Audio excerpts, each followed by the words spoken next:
Ya, selamat datang di Off the Record, podcastnya Popo Kusen dari Popo on the Radio. Dan ini adalah tamu teman saya, kenal sejak 2007. Waduh, lama banget. Jadi 13 udah tua. tahun. Nah, enggak, siapa tuh kan kenal dari kecil kan ini, bisa. ya kan. Jadi langsung aja kita suruh perkenalkan untuk si Ayu ini, nama lengkap dan sebagainya. Silakan. Yes. Ya, Popo, thank you banget udah Iya. diundang. Seneng udah lama gak ketemu bisa ngobrol-ngobrol. Iya. Jadi halo semuanya, gue Ayu Azalia Ningtyas, lengkapnya biasa dipanggil Ayu, sebagai co-founder dan CEO 2Nyam dan temannya Popo Kusen. Iya, benar. Co-founder dan CEO-nya Duanya. Ya. Nah, si Ayu ini kuliahnya dulu di mana? Dulu kuliah S1 di Michigan, Aha. terus S2-nya di Boston. Di Boston. Kenapa sih kalau tiap kali ditanyain kenapa kalau ditanyain kuliah di mana, S2-nya di mana, lu selalu menghindari nama sekolahannya sih? Ya, jadi memang sebenarnya ada satu fenomena namanya H-bomb. Jadi kalau Oke. misalnya menyebutkan nama tempat gue S2 itu tuh kayak Name drop dropping gitu. a bomb gitu, the Oke. H-bomb. Jadi ya karena udah di sini sharing, jadi Iya. sebenarnya S2-nya di Harvard, Popo. Oke. Bentar, Ya. gue mundur dulu. H-bomb itu berlaku di anak-anak Harvard atau enggak? Jadi H-bomb ini sebenarnya lumayan lumayan sering ditemukan di anak-anak lulusan Harvard kalau ditanya mereka kuliah di mana sebenarnya. Jadi Karena serba salah. Oke. Kalau dengan pede jawab, oh ya gue kuliah di Harvard, nanti dikira sombong gitu kan. Aha. Ya tahu deh lu anak Harvard Iya, gitu iya, kan. iya. Tapi kayak nggak ngomong juga kayak jadi bingung. Tapi lumayan standar orang-orang jawab kuliah di Boston gitu. Ada alumni juga waktu itu orang Indonesia gitu kan di Harvard, dia bilang iya memang lebih baik kita nggak nyebutin di Harvard karena kalau kita udah nyebut di Harvard terus ternyata kita hasil kerjanya atau kayak wah orangnya pinter, pantesan aja dia pinter, misalnya bagus di anak Harvard gitu. Kalau iya, jelek, iya. ih anak Harvard kayak gitu ya, ternyata Harvard nih nggak bagus ya gitu. Jadi apapun yang dilakukan jadi identik dengan sekolahnya gitu, nggak jadi kita lagi. Makanya banyak yang suka avoid untuk dropping di H-bomb. Tapi ini hanya berlaku untuk lulusan Harvard yang orang Indo atau semua? Semuanya. Masa sih? Ya cukup common. Bukannya orang Amerika tipe yang sering, suka nunjukin ya? Sebenarnya ada dua camp gitu sih. Jadi camp yang avoid dropping H-bomb sama yang tadi camp yang memang dengan PD-nya akan mengumbar gue dari Harvard gitu. Oke, Jadi iya. memang ada dua tipe termasuk orang Amerikanya sendiri gitu. Yang kalau nggak bener-bener perlu, tergantung setting juga sih. Mungkin kalau ngobrol-ngobrol iseng sama orang baru kenal nggak perlu lah gitu. Tapi kalau lagi kerjaan perlu gitu untuk menunjukkan oh gue tuh emang kayak ekspertisnya ada dan segala macam, ya mereka baru ngebut gitu. Berapa persen orang yang waktu lu nyebut Boston terus ada pertanyaan lanjutan? Bostonnya di mana?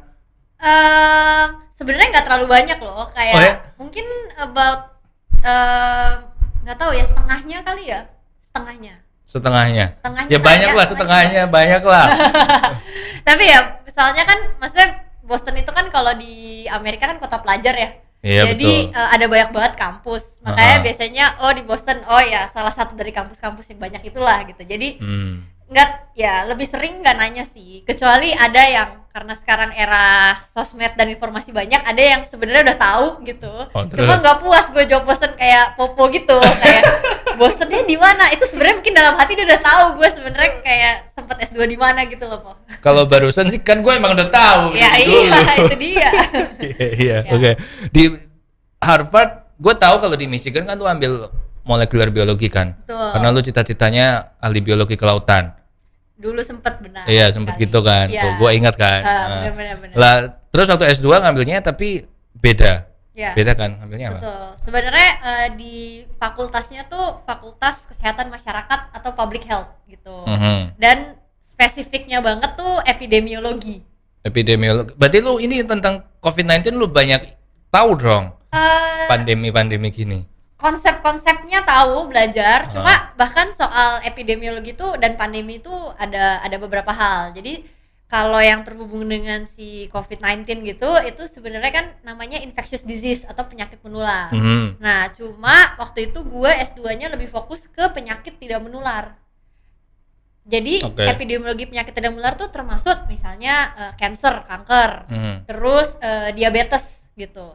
Nah, jadi kalau di situ preventionnya serupa nggak sama sih, prevention lifestyle. Jadi kita makan apa misalnya, apakah makanan kita tuh ya yang misalnya sering gosong-gosong, berminyak yang bukan minyak baik gitu kan, terus jarang olahraga, merokok dan sebagainya. Nah, mencari hubungan antara lifestyle yang seperti itu dengan penyakit gitu. Oh, berarti lebih ke sosialnya, aspek sosialnya dong, bukan ke genetik segala macam. Campur sih, karena sebenarnya kan kayak kenapa orang terutama penyakit tidak menular ya, jadi kayak kanker, diabetes, sakit jantung, itu tuh campuran antara genetik dengan lingkungan. Jadi ada orang yang dari gennya memang udah turunan gitu kan, katanya oh ya memang diturunan diabetes kanker, semua, ditambah makannya juga nggak dijaga, jadi dia jadi gitu. Gitu. Jadi itu ada percampuran. Cuma sebenarnya kalau dulu itu kayak epidemiologi kenapa tertarik, karena pernah ikut info session. Terus ternyata merasa, oh ini tuh gue kayak detektif. Karena orang sakit, cari tahu kenapa ya dia bisa sampai sakit. Nah, kalau dokter tuh menyembuhkan. Orang sakit, udah sakit, lu sembuhin. Kalau epidemiologi, kayak kenapa orang itu bisa sakit, bisa nggak kita mencegah? Contohnya bisa dengan pakai masker, cuci tangan, jaga jarak, gitu kan. Gitu. Jadi kayak detektif gitu. Tapi terus abis itu, kenapa terus waktu lu kerja, sebelum ini kan lu konsultan kan? Ya benar. Nyambung nggak sih sebenarnya sama kuliah lu sebenarnya? Ada nyambung nggak nyambungnya, tapi dari semuanya sebenarnya gue percaya sih kalau kita kuliah segala macam itu paling penting memang kita belajar gimana caranya belajar gitu. Oke. Oh jadi nggak penting jurusannya apa? Penting nggak penting? Iya, beberapa jurusan saya dokter gitu ya, mesti harus kuliah dokter, nggak bisa betul, kuliah lain atau jadi dokter. Tapi ya di beberapa hal di duanya sendiri sebenarnya di awal-awal tuh lumayan nyambung juga sih sama public health gitu, kesehatan masyarakat, karena kita mencoba bagaimana bisa mencegah kayak malnutrisi gitu, kekurangan gizi, sama juga untuk meningkatkan kesehatan ibu dan anak. Jadi sebenarnya awal angle-nya sempat dari sisi kesehatan juga. Terus yang gue bingung nih, sebelum kita masuk ke 2 jam segala macam itu, masih mendalami kehidupan di Boston ya, gue nggak nyebut namanya. Kan lu kan salah satu orang yang aktif kan. Benar. Kita dulu basket bareng. Terus lu juga pernah naik gunung nggak sih? Sering nggak sih? Sering lah ya. Naik gunung tidak sesering yang diharapkan. Cuma senang juga. Senang kan, very aktif. Nah terus waktu di Harvard gue dengar kalau lu tuh ikut tim olahraga, tapi tim olahraga yang tidak biasa gitu. benar. Lu tim Harvard Quidditch kan? Iya. Quidditch. Harry Potter. Betul. Yang kayak gitu. Nah, iya. Dan itu timnya maksudnya lu kayak ekstrakurikuler atau tim fakultas atau tim sekolahannya itu? Ya, jadi nama timnya Harvard Horntails.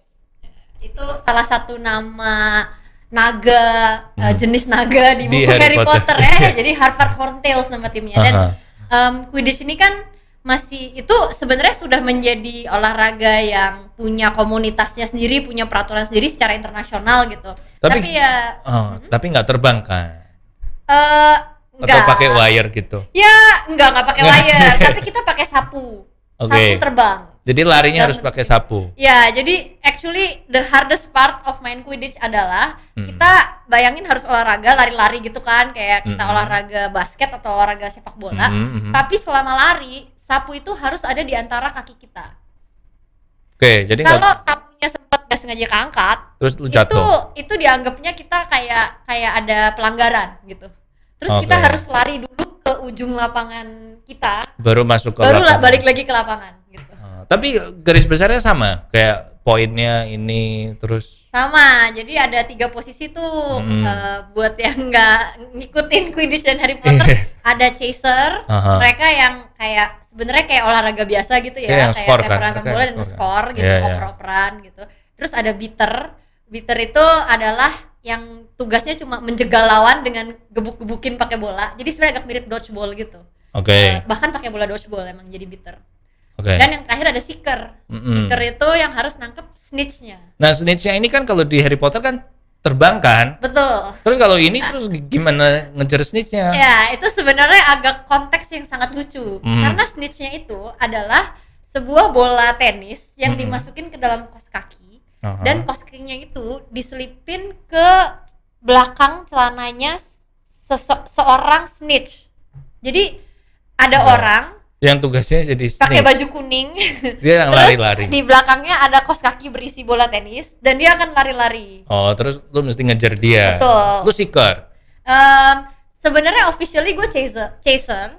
Cuma gue pernah sekali jadi seeker karena seeker kita injured. Oke. Jadi kayak gue jadi cadangan seeker gitu. Nah, terus jadi gue sempet sekali jadi seeker. Terus nangkep. Dan berhasil nangkep. Itu kayak one of the at that point gitu ya, one of the proudest moment gitu kan, kayak wah gue di tim Harvard Horntails lagi kayak pertandingan kejuaraan dan gue nangkep snitch itu, wah itu seneng banget sih. Tapi yang nonton banyak nggak? Ya mungkin sebenarnya lumayan banyak gitu. Dan tim-timnya hampir semua, kalau di Amerika hampir semua kampus punya tim. Jadi seperti tanya kan tim fakultas atau tim, ya enggak, ini tim kampus gitu. Karena ya to be fair, mungkin yang apply daftar juga nggak banyak gitu. Jadi semua yang apply dalam tanda kutip diterima gitu kan. Oh, jadi nggak ada seleksi masuk tim tuh?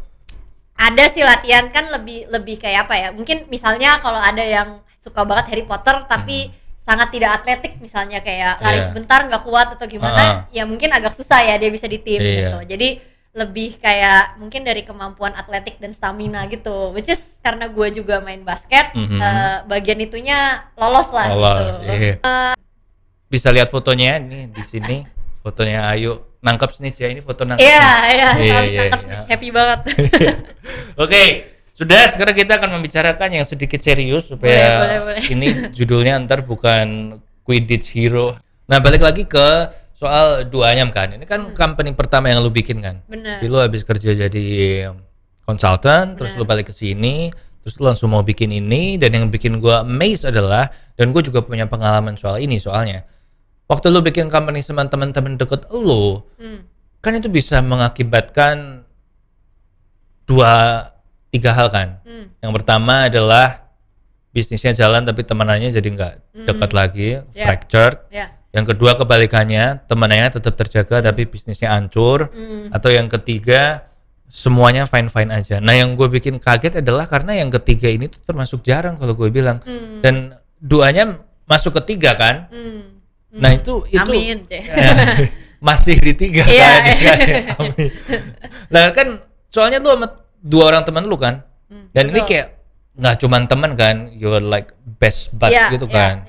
Jadi mungkin apa rahasianya atau gimana perjuangannya, atau itu cuman dilihat orang luar aja lancar-lancar atau apa? Ya, definitely bikin Duanyam tuh sama bener-bener temen terdekat gitu. Yang kalau ada apa-apa pasti cerita dan ngobrol semuanya sama mereka gitu kan. Ini temen SMA semua by the way. Cuma mungkin beberapa hal awalnya banget bikin Duanyam tuh sebenarnya bertuju gitu. Jadi kayak ya memang project rame-rame gitu. Nah, cuma setelah adalah pembicaraan serius, berapa banyak yang mau serius tuh sempat dari 7 jadi 4. Karena yang lain ada yang masih di Australia lah, ada yang udah full time kerjaan di hukum gitu kan, di law firm, dia nggak mungkin ninggalin gitu. Nah, jadi akhirnya yang mau serius 4, tapi dari 4 itu pun akhirnya tinggal 3 nih. Dari sejak tahun pertama kedua lah itu udah decide, wah kayaknya yang teman ketiga juga nggak bisa commit full time fokus di Duanyam gitu. Nah, jadi akhirnya bertiga lah kita dari sejak 2016-an gitu ya. Jadi sekitar 1,5 tahunan berdiri, itu dari 7 jadi 3 gitu. Di awal definitely nggak sesmooth itu sih Po. Di awal agak mirip yang pertama, ini kayak bisa jalan tapi gue merasa kehilangan temen gue. Karena kayak di awal banget kayak semua hal sempet terbawa personal gitu.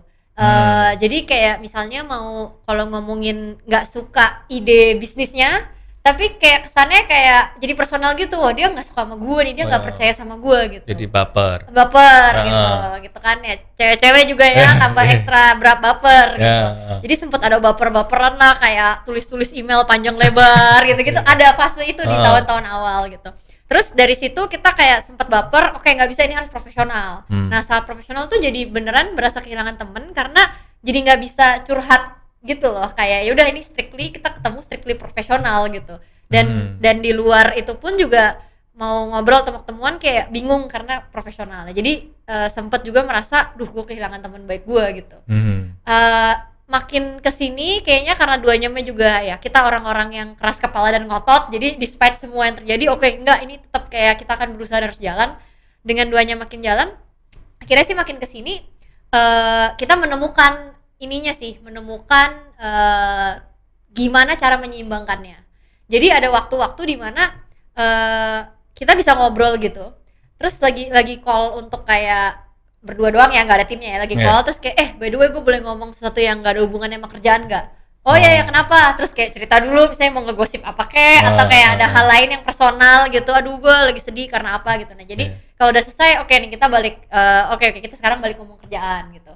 Itu pertama. Jadi kita membedakan saat lagi ngomong kerjaan sama saat lagi personal. Kemudian yang kedua juga kita make sure ada waktu di mana kita ketemuan bertiga atau berdua di luar jam kerja yang nggak ngomongin kerjaan. Jadi kayak oke, pokoknya strictly nggak boleh kerjaan. Ntar kalau udah mulai kerjaan, tunggu itu kerjaan, nanti dulu, jangan diomongin. Jadi just to make sure punya waktu buat catch up di luar kerjaan lah gitu masih. Itu sih kayak akhirnya gimana bisa menyeimbangkan tadi.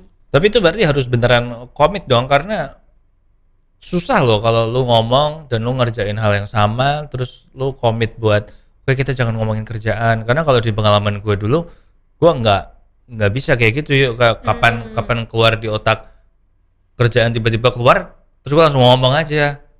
Tapi itu adalah sesuatu yang salah ya. Kayak menemukan balance-nya sih, karena tetap ada perlu waktu yang oke nih kayak kita free of kerjaan gitu, ngomongin dan hangoutnya. Atau kayak sekarang karena zamannya itu kayak kemarin salah satu co-founder gue juga note, karena gue lagi ngobrol di grup yang kerjaan gitu kan, terus kayak kita ngobrol juga di WhatsApp gitu.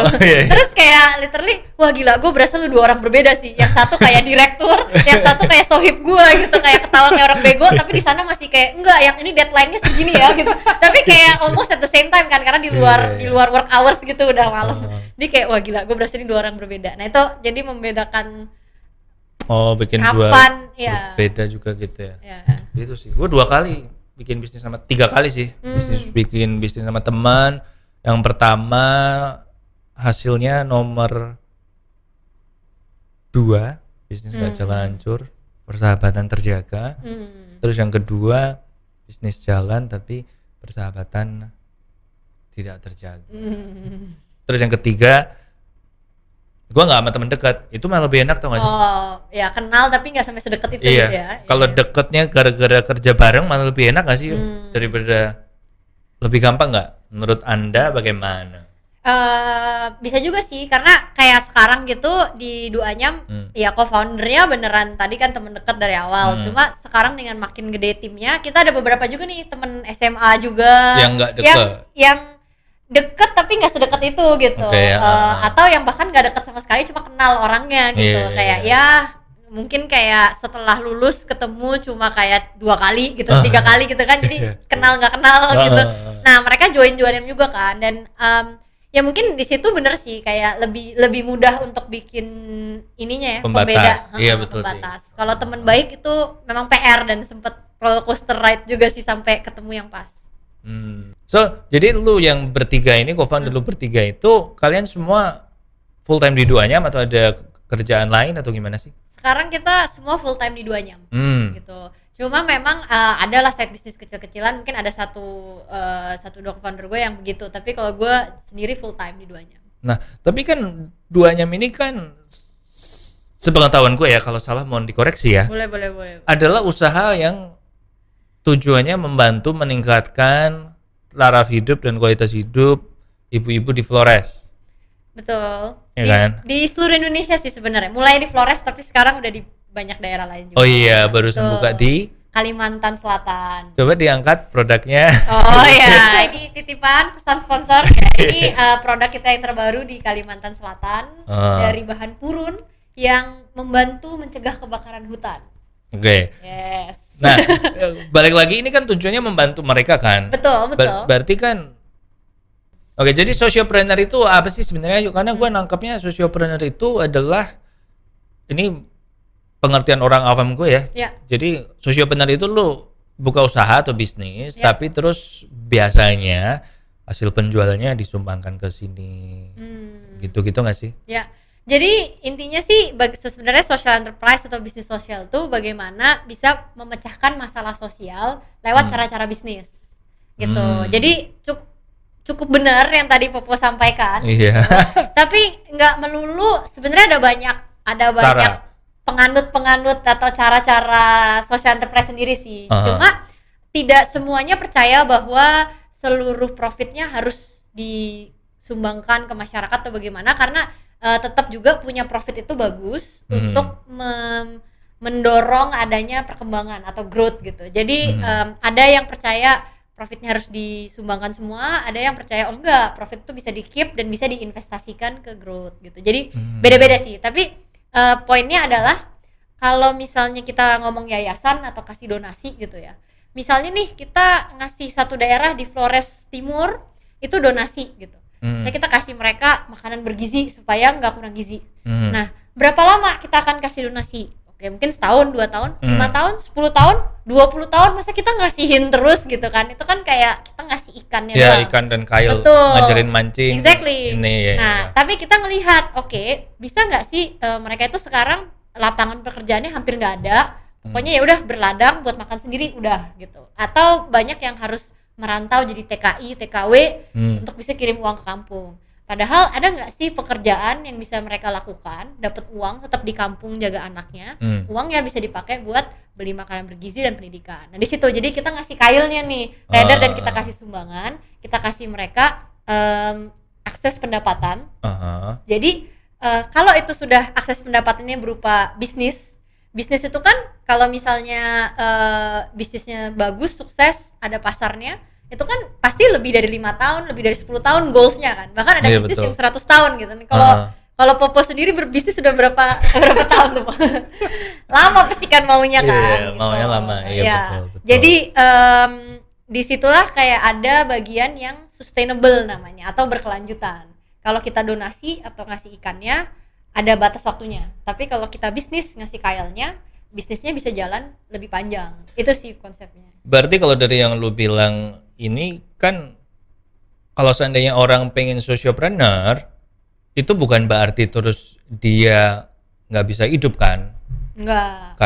Karena itu tadi ya bisa ngambil profit itu ya. Betul. Untuk growth-nya company-nya itu ya. Betul. Nah, duanya ini kan tapi tadi lu bilang akan buat ke seluruh Indonesia. Ya.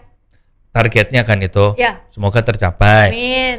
Nah, kan duanya kan hubungannya ini kan apa menganyam ini kan. Ya, benar. Tapi apakah memang di seluruh Indonesia itu ada ciri khasnya? Gimana kalau di daerah yang ciri khasnya bukan hanya menganyam gitu? Jadi tenang Po, jangan sedih. Kita kan mulai dari suatu tempat di Flores Timur gitu ya. Dan mereka keterampilannya menganyam. Nah, bahkan tadi kalau ke Kalimantan mereka nganyamnya sudah material yang berbeda, purun, bukan daun lontar. Kita ada juga ke Kalimantan itu pakai kulit kayu. Jadi setiap daerah punya budaya masing-masing. Nah, tapi mulai dari tahun ini juga Duanyam sudah mulai bekerja tidak hanya dengan anyaman, tapi fokus kita kerajinan. Jadi tenun misalnya.